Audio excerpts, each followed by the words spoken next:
school अमगी principal अमना करी थौदोक थोहनकी करी तौकी principal दुना मसीगी मतंग गने ngasi अखोने पुजदुना लाक्लिबा वारी सि यामना हिनादबा दुक चबादुम लबा वारी मा ओइरगने हायना खल्ले द वारी सि तारा मतुंग दा फबना करिनो फदबना करिनो हाबदु पुनम खंगदिरे हारगा अफबदुना लौसन बियु फदबदुना हुंदोपि को हाबसि मयामगे हुंद थमजगे अदुगा ngasi वारी सि मथांगसिदा होजरगे नुंगसिबा होरकपदा यामना नुंगायबा इथिल अमा फहले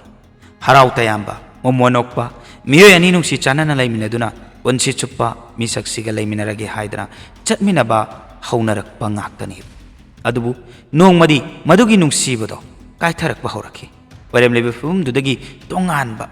मिनोक खुदिंगी मरुमदा अकीबा वारी कया अमा फुमदुना थमलंबसु कनाना खंग अखोइना नुंगसि पामी हारिबा मिसक्तुगी दमक्ता सिबसु यावदबा नत्ते असुमना ngasiगी केससिदा थेंगनागदौरिबनिको वरिसि कमाय तौगे हाबदु मया पुन खंगमिनसि इचम चंबा मानबा स्कूल की ओजा अमगा प्रिंसिपल का गी नुंगसी वारीनी मखोय अनि की वारीना महाराष्ट्र हारी मफमसिदा सिनबा थुंगना वारीना खि मरमदी केसिदा यावरिबा प्रिंसिपल ना अमदी मागी स्कूल की स्टूडेंट खरगा पुल्लगा पांगथोखिबा थोंगदु सोसाइटी ने एक्सेप्ट तौदबा थबक अमखक ओइरी शांतनु ओजा अमखकनि महाक्सी सही खरगी ममांगदा मागी पोस्टिंग सी याबतमल की सनराइज इंग्लिश मीडियम स्कूल दा तारखिबनि हारिबा स्कूल दुगी प्रिंसिपल निधि यामना फ्रेंडली ओइबा नुंगसिना मीगा वारी वताई साबा इंप्रेसिव पर्सनालिटी चेनबा नुपी अमखकनि माकी नेचर दुना मरम ओइरगा शांतनुगी ओइनसु कंफर्ट जोन अमसु ओइरमि शांतनु नदी अनौबा एनवायरनमेंट लाकपनि अनौबा मियाम मरक्ता तिनबदा अवाबा ओइगनि हायदना खल्लुबनि स्कूल सिगी प्रिंसिपल गा महाक अदुम नुंगतिगी वारी साबा तौ अदुसु अदुम नॉर्मल ओइबा थबकनि अखोइनसु अदुम उरिबदु मंगाइरेबा ओजा मसेल वारी सा अदु मखोइगी ओइनदि वारी से सुम सांगदोकपगी मतौ अमसु उरे मदुदा मखोइ अनिगी मरक्ता अनौबा वारी अमा हौरकपगी तांकक अमसु ओइहल्ले हाइबदि स्कूल की प्लानिंग दगी हौरगा टाइम टेबल सेम्बा खोटपा मसिदगी अमुक नक्सनदुना पर्सनल रोम दा अमुक जंक्शन हौरखिबनि हराव तयाम्बा अमदि नोंमगी थबक इंखांग शेयर तौनबा क्लोज ओइबा हेलखिबनि अदुमना मरुप अमगी सकलोन लौरमबदगी करंबा मतमदा नुंगसीबदा लुपसनखिबनो हायबा मखोय अनिसु खंगहौदि मसिदगी अमुक मखोय अनिगी ओइबा नुंगसी वारी नुंगसीबा अनिगी मरक्ता साबा वारी नुंगसी वासक तुंगदो एरकदबा कया अमगी वारी कयासु साबा हौख्रे मखोय अनिना नुंगसीबदो खक्ता उरगा मयामना करिनी हायदना खनखिनी करी ngangnakini करी ओरकनी हायबा अदुगुमलबमत खंथदना लुहोंखिबनि थौदोक थोक्ट्रिङै चाही अनि मुकी ममांग हायबदि 2023 अद्वाइदा लुहोंखिबनि लुहोंगलबा मतुंगदसु अदुम मखोयना पुबा स्कूल अदुदा पुन्ना थबक अदुम तौमिनि मखाताने मखोयनिगी मतौदो मपान थोंगददि इचम चंबा हराव नुंगाइबतना थनबा नुंगसी वारी अमा ओइना उरम्मे अदुबु करिगुम्बा अमा थोकदौरे कोदोंथीबा लाकदौरे हायबा तारगदि हानगी फिबम अदुदगी खेतनबा खरदी अदुम लाकफम थोक्त्रो थोएब अदुमना मखोय अनिगी वारीदुसु नुंगसी चानना लैमिनबा ओइना उबदुदगी खंगौदना ओलकपा हौरखिबनि 15 मे 2025 अयुक्की मतमनि नुंसा सारी सारी तावे नुंसित लिरी लिरी सिटपा इंगना चिकना लैनरमे अदुबु इकुई कुइरोइदबा वेदर अमागुम्बनि ngaकी मतुंगददि थौंग अमा थोकदौरिबनि चौसला जंगल हायदना अमसु लेरमनि मी याम पाकना चंगनबदि नते अदुबु उवा यानबा कांगबुदि हेक हेक चंगबनि अदुमना नुमितसिमसु लाकपनि नुपा अमा महाकना जंगल अदुदा चंगकपदा खितंग हानगा मानदबा मोंग मसादा फावखि हायबा तारे खर खजिक अमुक चंगसनबदना मनम अमा फावरखिबनि मनमदो जंगल दुगी मनम नते तोंगान तोंगान बा मनम अमखकनि मनम अदुगी मतुंग इल्लगा सुम लाकपददि उरे खुदक अदुदा नेहाक सोर थिंगनेब नुपा मरमदि खोंकाप खर चलगा उट अमदि मैखु मरक्ता हक्चांग अमखक तादुना लैरंबा उखि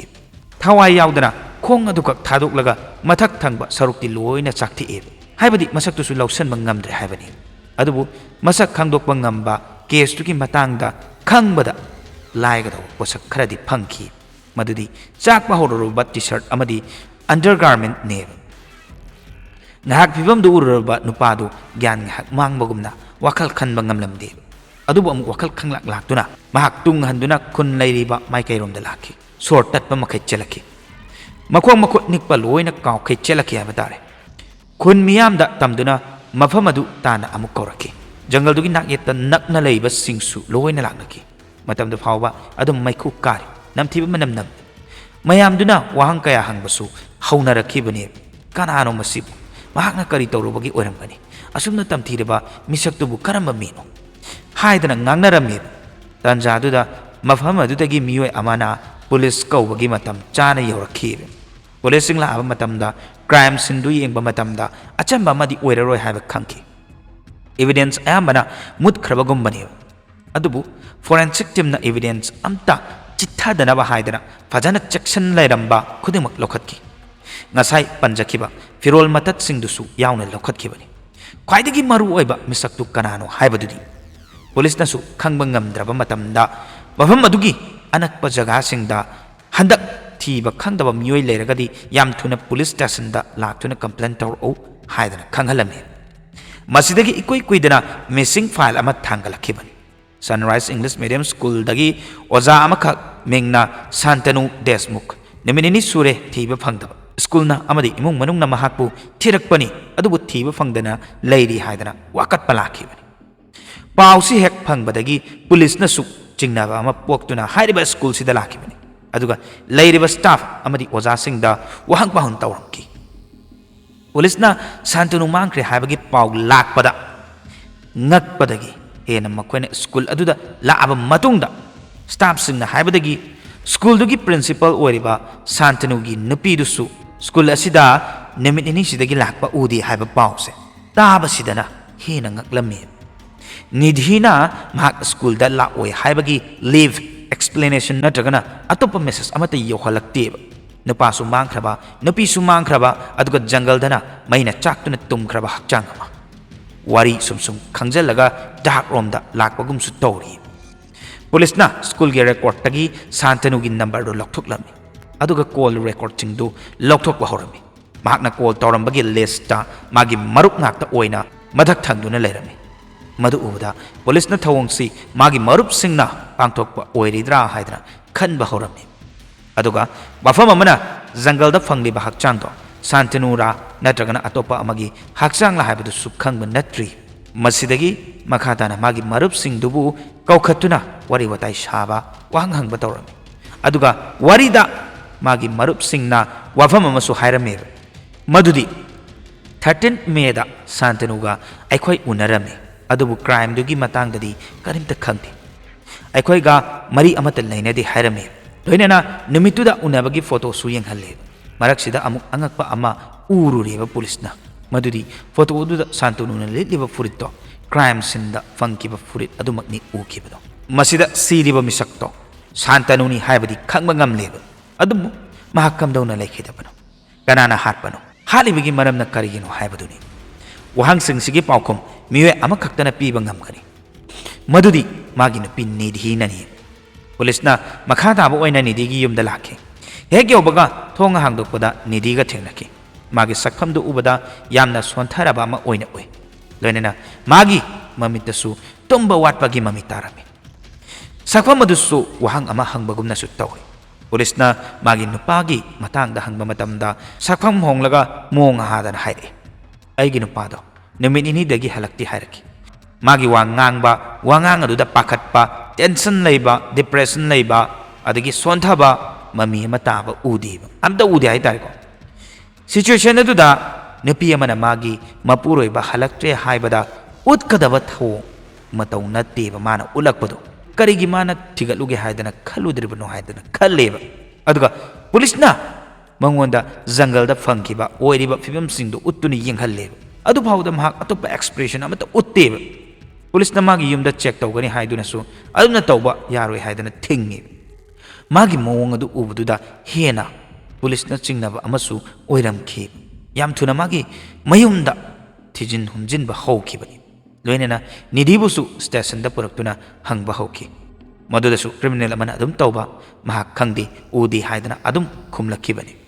adubu hena pressure pisalakpadagidi kona thangdadi ninghanna rakhre lohongdingi mamangdadi yamna nungsiba ama oina leirami ꯂꯨꯍꯣꯡꯉꯕ ꯃꯇꯨꯡꯗꯗꯤ ꯁꯥꯟꯇꯅꯨꯁꯨ ꯌꯨꯗꯒꯤ ꯂꯥꯞꯅ ꯂꯩꯔꯝꯕꯗꯨ ꯁꯨꯝ ꯌꯨꯒ ꯃꯔꯨꯞ ꯑꯣꯏꯕ ꯍꯧꯔꯛꯈꯤ ꯈꯠꯅꯕ ꯅꯨꯡꯉꯥꯏꯅꯗꯕ ꯂꯩꯔꯛꯄ ꯍꯧꯔꯛꯈꯤ ꯅꯤꯙꯤꯁꯨ ꯈꯥꯡꯕ ꯌꯥꯕ ꯈꯪꯂꯝꯈꯤ ꯑꯗꯨꯕꯨ ꯃꯍꯥꯛ ꯁ꯭ꯀꯨꯜ ꯑꯃꯒꯤ ꯄ꯭ꯔꯤꯟꯁꯤꯄꯜꯅꯤ ꯃꯥꯒꯤ ꯑꯣꯏꯅꯗꯤ ꯏꯖꯠ ꯏꯀꯥꯏ ꯈꯨꯝꯅꯕꯁꯤ ꯌꯥꯝꯅ ꯃꯔꯨ ꯑꯣꯏꯅ ꯂꯧꯖꯩ ꯑꯗꯨꯕꯨ ꯁꯥꯟꯇꯅꯨꯒꯤ ꯚꯥꯏꯑꯣꯂꯦꯟꯁ ꯕꯤꯍꯦꯕꯤꯌꯔꯗꯨꯅ ꯃꯥꯒꯤ ꯃꯁꯛꯇꯣ ꯃꯨꯠꯍꯟꯕꯒꯤ ꯃꯆꯥꯛ ꯑꯃ ꯑꯣꯏꯍꯜꯂꯛꯈꯤ ꯃꯥꯒꯤ ꯋꯥꯈꯜꯗꯁꯨ ꯈꯜꯂꯛꯈꯤ ꯃꯥꯅ ꯑꯩꯒꯤ ꯔꯤꯄꯨꯇꯦꯁꯟꯗ ꯑꯊꯤꯕ ꯁꯛꯇꯝ ꯑꯃ ꯑꯣꯏꯍꯜꯂꯒꯗꯤ ꯑꯩꯅ ꯃꯥꯕꯨ ꯑꯩꯒꯤ ꯄꯨꯟꯁꯤꯗꯒꯤ ꯃꯥꯡꯍꯟꯕꯗꯗꯤ ꯀꯔꯤꯒꯤ ꯉꯝꯂꯣꯏ ꯍꯥꯏꯗꯅ ꯑꯗꯨꯝꯅ ꯈꯟꯗꯨꯅ ꯃꯍꯥꯛ ꯃꯇꯣꯟꯇ ꯑꯩꯈꯣꯏꯒꯤ ꯏꯟꯇꯔꯅꯦꯠꯇ ꯀꯔꯝꯅ ꯍꯥꯠꯀꯅꯤ ꯀꯔꯤ ꯇꯧꯒꯅꯤ ꯊꯤꯕ ꯍꯧꯔꯝꯈꯤꯕꯅꯤ ꯑꯗꯨꯒ ꯀꯣꯟꯅꯊꯪꯗꯗꯤ ꯅꯨꯃꯤꯠꯇꯨ ꯂꯥꯛꯑꯦ 13 ꯃꯦ ꯅꯨꯃꯤꯠꯁꯤꯗ ꯁꯥꯟꯇꯅꯨ ꯌꯨ ꯉꯥꯎꯔꯒ ꯂꯥꯛꯈꯤꯕꯅꯤ ꯀꯔꯤꯝꯇ ꯈꯠꯅꯕ ꯈꯣꯠꯄ ꯇꯧꯔꯝꯗꯅ ꯐꯃꯨꯡ ꯆꯪꯗꯨꯅ ꯇꯨꯝꯈꯤ ꯑꯁꯣꯝꯗꯅ ꯀꯤꯆꯟꯗ ꯅꯤꯙꯤꯅ ꯕꯅꯥꯅꯥ ꯁꯦꯛ ꯑꯃ ꯁꯦꯝꯂꯝꯃꯤ ꯃꯗꯨꯗ ꯃꯍꯥꯛꯅ ꯏꯟꯇꯔꯅꯦꯠꯇ ꯌꯦꯡꯉꯒ ꯁꯦꯝꯈꯤꯕ ꯍꯤꯗꯥꯛꯇꯨꯁꯨ ꯍꯥꯞꯂꯝꯃꯦꯕ ꯃꯗꯨ ꯄꯨꯔꯛꯑꯒ ꯌꯥꯝ ꯅꯨꯡꯁꯤꯅ ꯁꯤ ꯊꯛꯆꯜꯂꯣ ꯈꯔ ꯐꯅꯕ ꯍꯥꯏꯗꯅ ꯄꯤꯊꯛꯂꯦ ꯍꯥꯏꯔꯒ ꯅꯥꯀꯟꯗ ꯂꯦꯞꯇꯨꯅ ꯀꯩꯗꯧꯔꯛꯀꯦ ꯍꯥꯏꯗꯅ ꯌꯦꯡꯉꯤ ꯃꯥꯒꯤ ꯅꯨꯄꯥꯗꯨ ꯁꯣꯔ ꯍꯣꯟꯕ ꯋꯥꯕꯒꯨꯝꯅ ꯇꯧꯔꯛꯈꯤ ꯁꯣꯔ ꯍꯣꯟꯕ ꯋꯥꯔꯛꯈꯤꯕ ꯑꯗꯨꯒ ꯏꯀꯨꯏ ꯀꯨꯏꯗꯅ ꯉꯥꯏꯍꯥꯛꯀꯤ ꯃꯇꯨꯡꯗ ꯁꯣꯔꯗꯨ ꯇꯠꯈꯤꯕꯅꯤ